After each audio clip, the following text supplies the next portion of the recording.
המלכים, הקדוש ברוך הוא, אדון עולם, ריבונו של עולם, תודה. תודה שאני עומדת כאן לפניך ומודה לך, וכל מה שאומר יהיה כאין וכאפס, לעומת כמה שאני באמת צריכה להודות לך. הרי על הכל אני צריכה להודות לך, כי הכל ממך, הכל נתת לי בחן, בחסד וברחמים. תודה על כל הדברים בעולם, תודה על רוב רבי רבבות פעמים שעזרת לי, תמכת בי, הושעת אותי, הצלת אותי, שימחת אותי, ריפאת אותי, שמרת עליי, עודדת אותי. תודה שאתה תמיד איתי.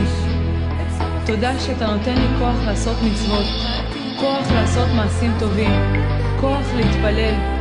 תודה על כל הפעמים שעזרת לי ולא ידעתי להגיד לך תודה. תודה על כל החסדים שאתה עושה עמי בכל רגע ורגע. תודה על כל נשימה ונשימה שאני נושמת. ותודה לך, מלך, מלכי המלכים, גם על כל הדברים שאין לי. תודה שקשה לי לפעמים. תודה שקצת עצוב לי לפעמים, כי הכל לטובתי, ואפילו אם לא תמיד ראיתי שזה לטובתי, עמוק בלב אני יודעת שכל מה שמגיע ממך הוא הדבר הטוב ביותר עבורי, והוא נעשה במיוחד בשבילי, בהשגחה פרטית, מדויקת ומושלמת, כמו שרק מלך מלכי המלכים יכול לעשות.